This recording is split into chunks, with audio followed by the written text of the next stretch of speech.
Hi, it's Nahani Rouse. Welcome back to Can We Talk, the podcast of the Jewish Women's Archive, where gender, history, and Jewish culture meet. Generally, in the world, people try to survive. Communities want to live. People want their children to survive. Not only to survive, but to have a chance at a future, to have a chance at being able to thrive. And so escaping the horrors of what's happening in Gaza is one of the only ways that people see their ability to do that. For the past 8 months, Jen Marlowe has been working, often around the clock, to help Palestinians get out of Gaza. No one takes that decision lightly. None of the folks that I know who have fled for their safety have done that joyfully. Since Hamas's brutal attack on Israeli civilians on October 7th, our focus on Can We Talk has been on Israeli women's responses to the war. In this episode, we're turning our attention to Gaza. Israel's sustained bombardment has taken a terrible toll on civilians in Gaza. Tens of thousands of people have been killed, and nearly 2 million people have been displaced, some of them multiple times. In this episode of Can We Talk, we'll hear from Jen Marlowe about her recent trip to Egypt to meet with some of the people she has helped get to safety. She'll talk about the conditions people face in Gaza and what it's like for her to do this work. Jen is a documentary filmmaker, writer, and human rights activist with deep connections to Gaza. She's also a dear friend of mine. We've known each other since the early 2000s, when we were both living in Jerusalem. At the time, Jen was working with Israeli and Palestinian teenagers. She later moved back to the States, pivoted to media and human rights work, and founded Donkey Saddle Projects, a storytelling and social justice initiative. Jen's connection to Gaza goes back many years. The first time I traveled to Gaza was in 2001, and my most recent trip to Gaza was in 2019. So over that 18-year period, I had traveled to Gaza. I don't even think I could count how many times, maybe 40, maybe 50 times.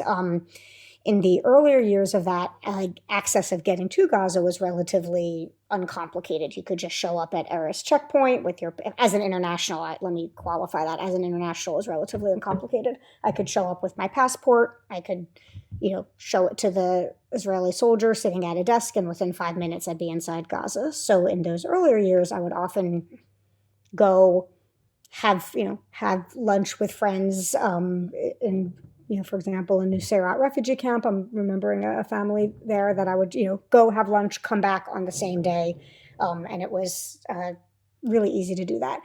As access to get into Gaza became more and more restricted over the years, and it became harder and harder to get in, I would go less often. But when I would go, I would stay for longer periods of time, partly because I never knew when my next chance to go would be. And so I wanted to make sure that I had enough time there to see all of the people I cared about. And of course, with each trip to Gaza, as I met more and more people, the number of people that I cared about grew and grew. So you've spent a lot of time in Gaza. And in the beginning, it was through your work with Seeds of Peace, which is an organization that brings Israeli and Palestinian teenagers together. Can you briefly explain your pivot from that to more human rights-based work? Yeah, I'd be happy to. Seeds of Peace is based on this idea of dialogue-based coexistence as a way to address what's going on, but programs like that don't directly acknowledge the imbalance of power and privilege.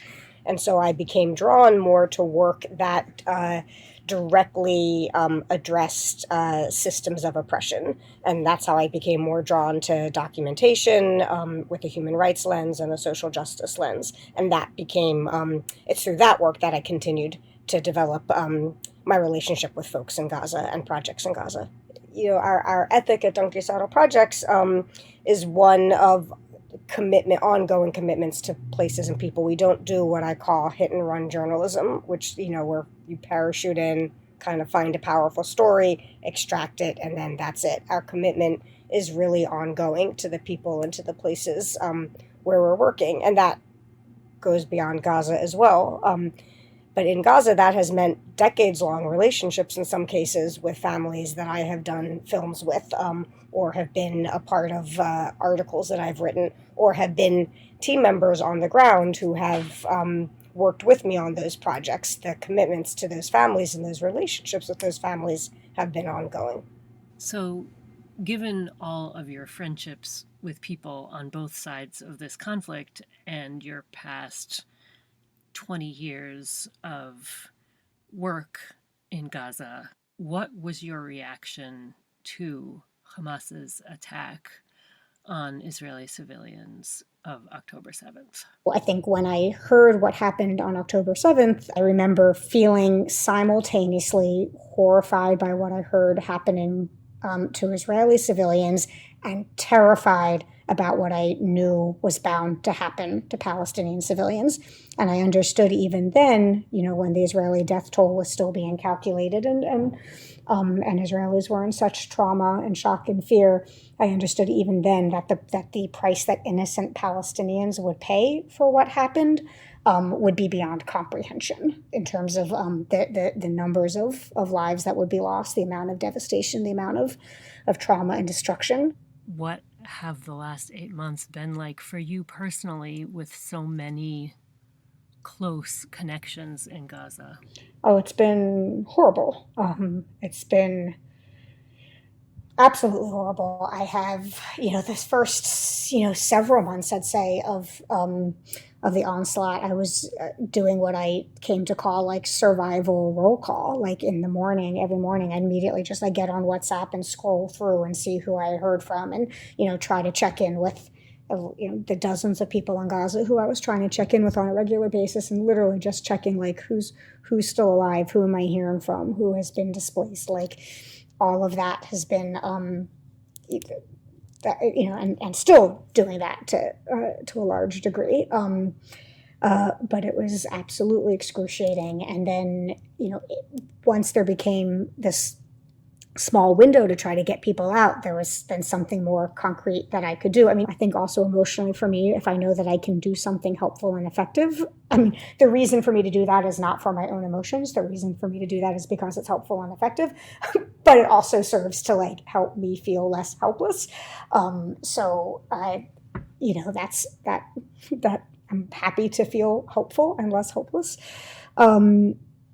But I think when we started working on evacuations, I very quickly realized we were, fulfilling a niche of just ended up stumbling into gaining this expertise in what it takes to get people safe that not a lot of people had. And so that, began to focus most of my energy on that because I realized that was a role I could play that was needed. Again, small scale, but something I could, it seemed to me that there was nothing more important that I could imagine spending my time doing than helping folks who were trying to reach safety get to safety. So far, Jen and her team have helped 85 Palestinians cross the border into Egypt since the beginning of the war. That's a small fraction of over 100,000 Palestinians who have managed to get out of Gaza. It's expensive, bureaucratic, and logistically complicated. The company that's escorting people from Gaza into Egypt charges $5,000 per adult and $2,500 per child under 16, payable only in American dollars cash, which are hard to come by in Egypt. So, for example, if 2 parents and 4 kids can get on the list, the cost is $20,000. Most Palestinians do not have tens of thousands of dollars of disposable income, especially because, even families that maybe had some means, survival in the past 7 months during the onslaught has been incredibly expensive and incredibly challenging. So whatever goods, there's been such a limitation of basic needs available in Gaza, whether that's food, whether that's potable water. Over 85% of housing has been, demolished or seriously damaged, if I'm remembering that number correctly. So people finding other places to stay or buying tents, all those things are exorbitantly expensive. And so folks, even families who did have some money, so much of that money has just gotten siphoned off for survival. And then, of course, there's so many families in Gaza who are desperately poor even before And so being able to raise the money, the $5,000 per adult, to be able to cross the border is a hurdle that for the vast majority of the over 2 million Palestinians in Gaza is one that's unimaginable. Jen has raised tens of thousands of dollars to help people pay the crossing fee and has moved hundreds of thousands of dollars into Egypt. She also helps people navigate bureaucracies and logistics in this high-stakes and highly unpredictable situation.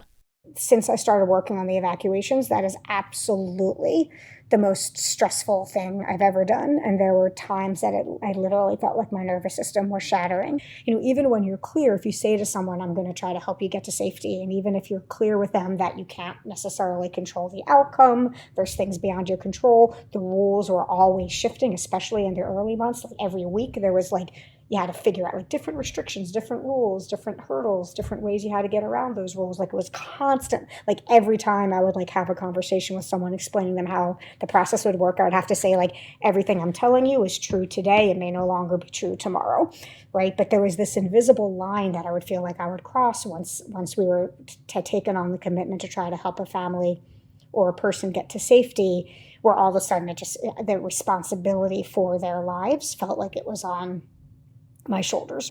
And so there's been many nights where literally I just didn't sleep, partly because of the time difference. I live in Seattle, so a lot of times I was just up all night waiting as people were crossing the border in the morning in Egypt, and that process would be hours and hours and hours, but I couldn't rest until I knew that folks had made it to safety, because there's all kinds of problems that could happen in the process. And there were times where I needed to, at 3 a.m. in Seattle, be getting on the phone and talking to my colleague in Egypt and having him run interference because someone's birth date had been listed wrong on the list where that was published for them to cross. Those kinds of problems. Can you tell us about some of the people you've helped get out? Sure.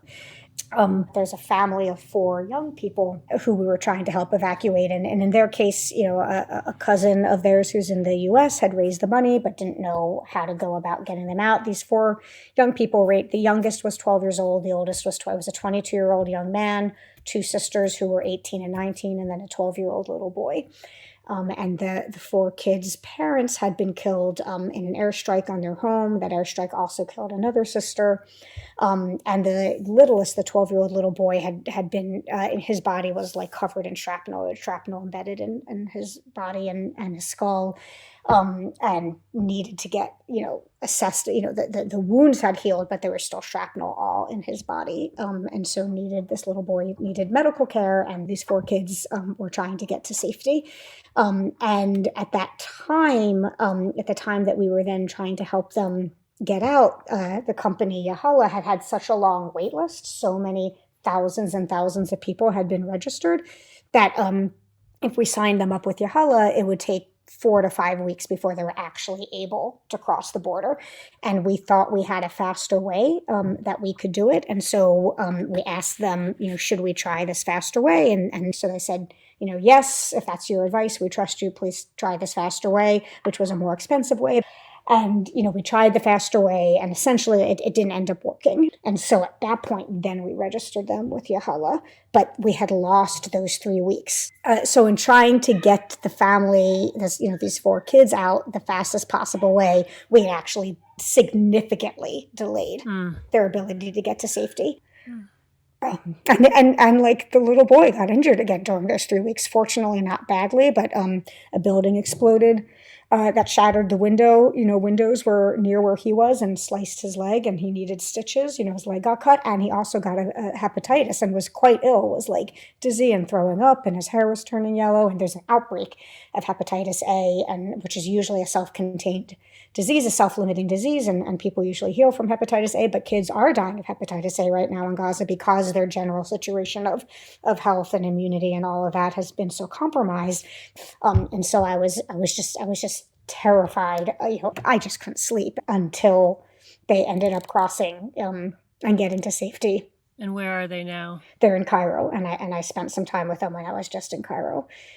So thank God they are safe. But I was so happy to meet them. I mean, they're just such warm, loving, amazing young people. The 12-year-old just has that little mischievous twinkle in his eye that, like, like like that little kid, that little kid playfulness. And, it's like he should get to be a kid. He should get to play. Like, Yeah. I was talking with the older brother who's trying to figure out, like, is there a soccer camp that he can register?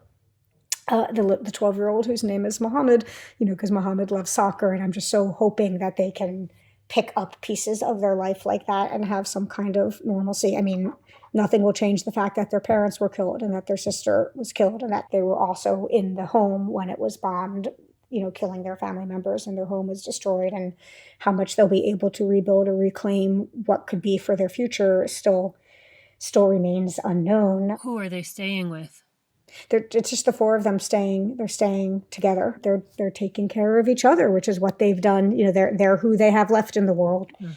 And there's another little kid who named Abdullah, who we met Abdullah when he was 6 years old. Abdullah has a lung disease, and it's been controlled by this, by a certain medication that he takes through an inhaler. At the beginning of the war, my colleague Fadi got Abdullah 3 months worth of this spray, and people around him were saying, "Are you crazy? You don't need 3 months." People thought the war couldn't possibly go on that long. Abdullah's medication ran out 4 months ago. In the meantime, Jen and Fadi had lost communication with Abdullah. They finally reconnected by text and were relieved to know Abdullah was alive. But then Fadi spoke to him and said Abdullah could barely breathe. He was struggling to breathe. And we sprung into action with another friend of ours who has helped us with Abdullah's case for months and months. Raised all of the money to get Abdullah and his mom out in a very expedited way, which costs more money, and it could only be for women and children. But Abdullah we've known him since he was 6. He's now 15. So like for a few more months before he turned 16, he could do it this expedited way. Like, amazingly got all of that raised in 12 hours, got Abdullah registered for this expedited way to leave, which means he should be out within 3 to 5 days, and we could get him the treatment he needed. So this was Sunday, May 5th, and the border closed on Tuesday, May 7th. Oh. We were one day away from getting Abdullah out. So yeah, so there's a feeling of accomplishment.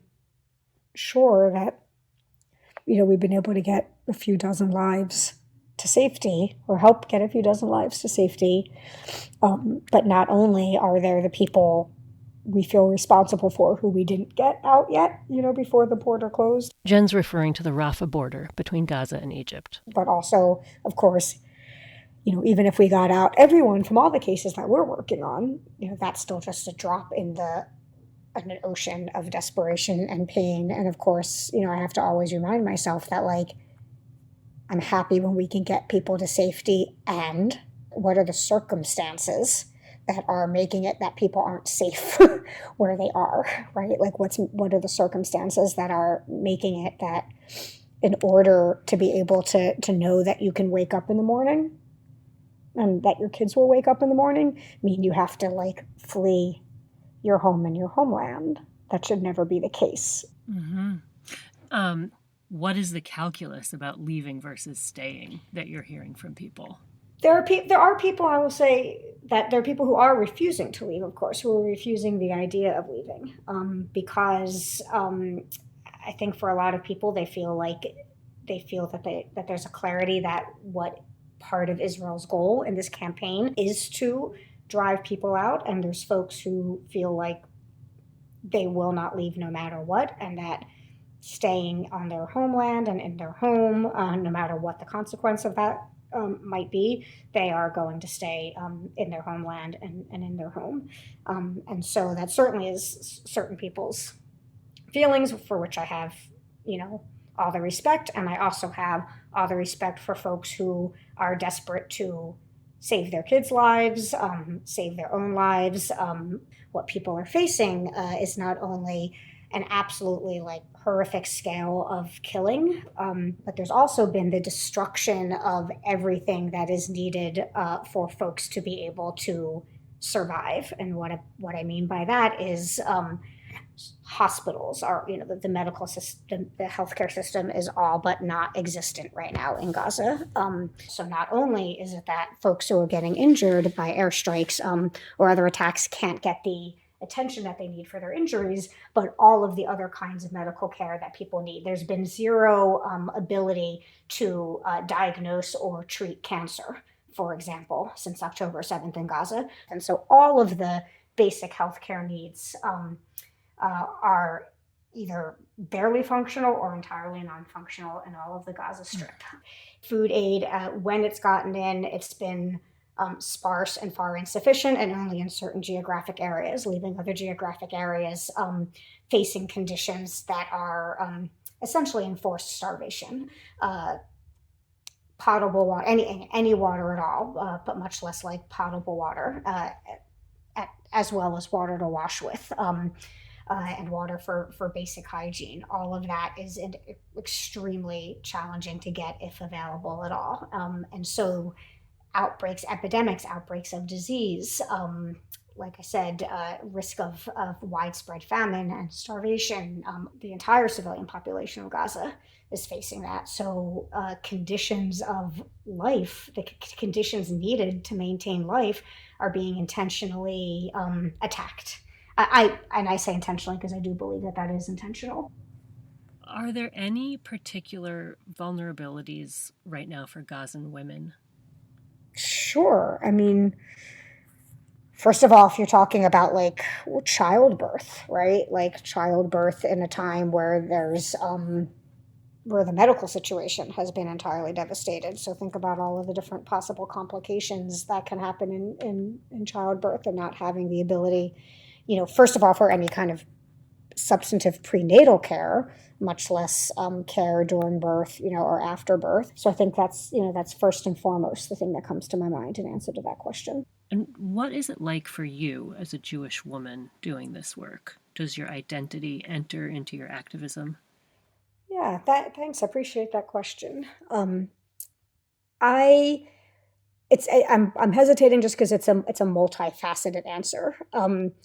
For me, right now, today, doing this work, I don't necessarily approach my work from a Jewish identity-based place. I think I focus it much more just from a human rights focused place, and this happens to be an area of the world that I've got deep relationships with, so it's an area where I can be more effective than other areas of the world in which there are, huge and horrible crises.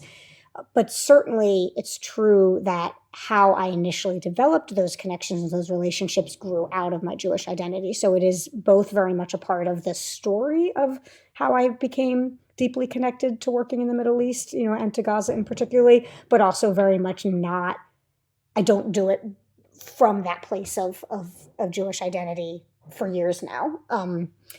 But what I mean in terms of the history, first and foremost, I think my whole sense or my whole development of social justice was very much cultivated by my activism in Reform Jewish Youth Group. Growing up in high school, I was really involved in the Reform Jewish Youth Movement, and went to Jewish summer camps and was a counselor at Reform Jewish summer camps.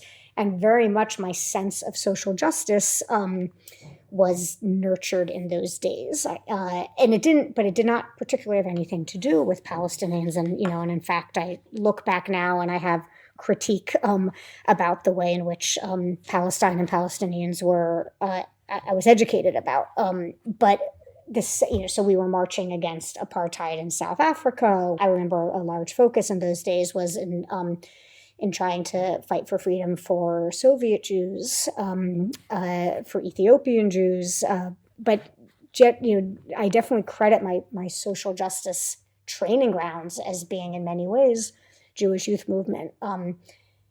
So having had that experience and that education, when I first encountered meeting Palestinians and hearing from Palestinians, I was spending a year living in Jerusalem on a fellowship through the Durot Foundation. And that was my first time in the country, and that was my first time meeting and talking to Palestinians, and I was hearing things that felt so clear to me to be egregious injustices. I was learning for the first time, hearing about the occupation and what that was and how that impacted the lives of the human beings that I was sitting and having tea with. And to me, like, all of the social justice training that I had gotten, all of my commitment that I had developed through Jewish youth group to Tikkun Olam, to repairing the world, like, it felt very clear to me that I was hearing about something that was wrong and that I needed to learn more about it, and I needed to figure out what my response to it was going to be. Now, years later, under much more extreme conditions, Jen's response remains rooted in human relationships. Jen has 40 more people on her list who are waiting for the Rafah border to open so they can get into Egypt. There are countless others who have no hope of getting out. There's never any, like, joy or satisfaction or accomplishment in knowing that we've gotten people to safety when there's still millions of people who are trapped, who are, under bombardment, and under siege, and under threat, in so many different ways. And it's not about, like, well, how do we get all those people out too, but how do we stop? How do we make sure that people aren't being attacked and bombed and starved and deprived of the ability to have medical care and deprived of the ability to wash and to prevent the spread of disease and to have clean water to drink and to just have their most basic life needs secured. The work that you're doing is so important and so hard, and people's lives are so precarious. The responsibility that you've taken on feels so weighty. So how do you do that? Like, what keeps you going, and how do you cope with that? It's been hard at moments. There have definitely been moments where I have felt like I can't keep doing this because it does feel so weighty and hard, and it does take a toll.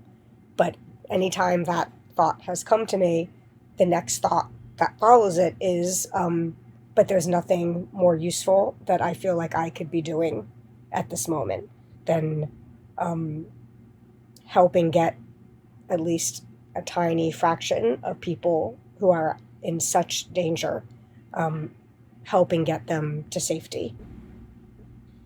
Having just gone to Egypt and having had the chance to spend time with so many of the families who have been working to help get to safety, was really an extraordinary experience. There's one family I'm thinking about at this moment, my friend Mahmoud, who's been a close friend of mine for 25 years. And when I saw Mahmoud, I went to visit him in the town where he's living. And, the second he opened the door, just seeing him safe, right? Mm. Just like being able to touch him and hug him, I just started crying. Mm. So I think those, what keeps me going, whether it's someone that I'm connected to or whether it's someone that other people are connected to, like every single life that's in danger is a life that is precious and is a life that is worthy. And we all have a responsibility to protect human life. Thank you so much for sharing these stories and doing the work that you do. Thank you for the opportunity to talk about it. Jen Marlowe is a documentary filmmaker, writer, human rights activist, and the founder of Donkey Saddle Projects. You can learn more about her work at donkeysaddle.org. As of this podcast recording, the war between Israel and Hamas has been going on for 249 days. Thank you for joining us for Can We Talk, the podcast of the Jewish Women's Archive. Our team includes Jen Richler and Judith Rosenbaum. Our theme music is by Girls in Trouble. Find us online at jwa.org/canwetalk and anywhere you get your podcasts. I'm your host, Nahani Rouse. Until next time.